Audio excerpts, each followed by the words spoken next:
Well, good morning, our beloveds. Woody woot woot woot woot woot. So, our another is still not feeling great, so we shall keep this short, sweet, and simple. SSS. So, the reality is, the energetic imprint of Mother Earth is shifting. We are asking you all to figure out what you want to stand up for, what you believe in, enough to burn bridges, walk away, see what's worthy of being in your life and what's not. And many of you are really, truly struggling because, let's be honest, when these issues come up, it creates a victimhood mindset where you think, am I not good enough? Which is real.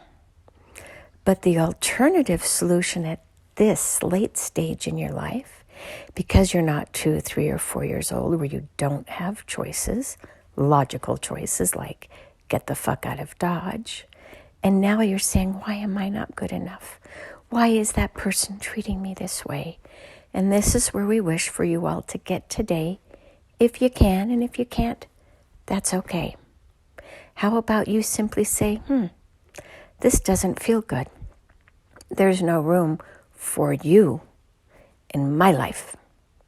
Instead of saying, oh my God, why don't they want me? Why don't they treat me better? Why am I not loved? How about you just simply say, that doesn't feel good. I deserve better. I want somebody who will put the time and the effort in. And if that's all you've got to offer, no thank you. I'm not willing to put up with anything less than what I know that I deserve, and I'd rather be alone or unemployed or friendless than to put up with that any longer. You're just going to drag me back into the muck by reminding me of why I'm not good enough when I really am. You're welcome to go teach that to somebody else. I know that I'm not the problem. I know that that's just the best that you can offer, and I want and I deserve more. And I'm walking on. So view yourself as aliens who came from a planet where there's only love. All you know is love throughout your entire body. And you come down here as a human experiment just to see who knows what love is and what it's not, right? And as you engage with people, when they're not able to love you properly, it has nothing to do with you because you are so saturated in love. So you just simply see them for who they are. And you say, oh, here's another broken human. Well, here's another broken human. Oh, here's another broken human.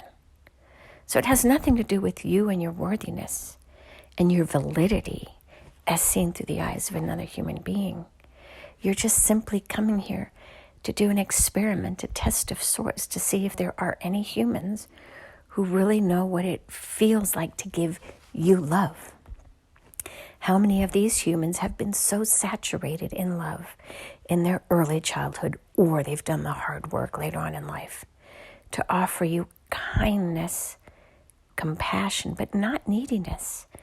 Just a simple meeting of the minds of, this is what it feels like to be loved and to love, an even exchange of giving and receiving of the infinity symbol. And when you don't receive it, you don't have to get angry. You can just simply say, no, that doesn't feel good. I think this person needs to do a little bit more inner work. I'm going to go seek out somebody else.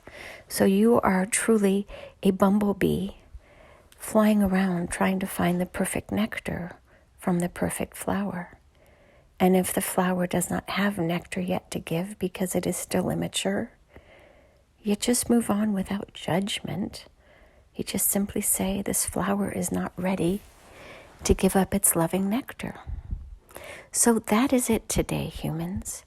When we ask you to stand up for what feels good, what you're willing to die for, are you willing to die for love, so to speak? Are you willing to walk away from everything that does not feel like love in order to make room for something that does? If your house is overflowing with people who cannot love you and there's no room for anybody else to come in, how can you expect to actually find it? So just simply close the doors on what doesn't feel good. And it doesn't mean that you have to walk away from the people. You just walk away from those particular exchanges and create the interactions at a level where it sustains you. And if it doesn't sustain you, then yes, of course you can walk away from people who are harmful or hurtful. But if it's just not good enough, then spend less time with them maybe. Offer them less of your nectar and begin to look for those who really do align with you. And it doesn't mean that you don't help others, that you offer them a hand up. But what we're saying is don't judge your value and your worth based on how they treat you. If you met a heroin addict who was just really struggling, would you say, I'm not worthy of being loved because they can't love me? Or would you say, oh my goodness, this individual is really struggling with self-love, so I'm going to be kind, but I'm not going to judge my own worth and value based on how they treat me and see me at this moment, because they're not capable of doing anything other than really truly surviving, because their own trauma has created this instability and insufficiency within their own worldview.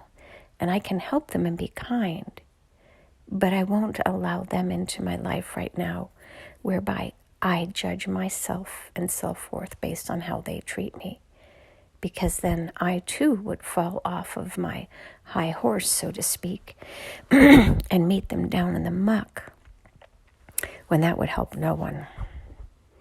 Setting aside self-worth and self-value in order to seek relationship with others has never worked well. So instead, see yourself as the prize and the gift, and hold out for somebody who sees what you value, really sees what you value, and if they don't, then it's just not good enough. And don't set aside anything that you don't wish to. And become you, more fully you, by blooming and blossoming and giving off your beautiful fragrance. And therein lies the simplicity. You should attract somebody with your beauty instead of you shutting down to make yourself small to meet somebody else where they're at in their woundedness.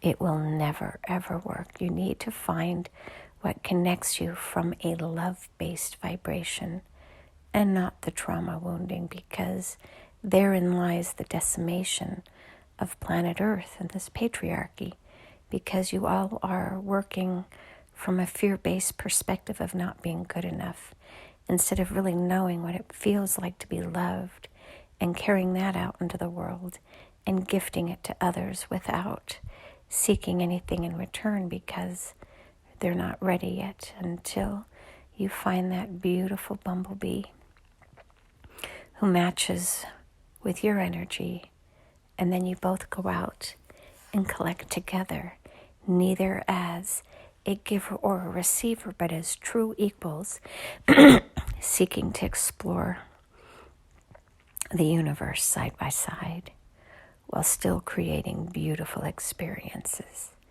That is what we're trying to create for you all.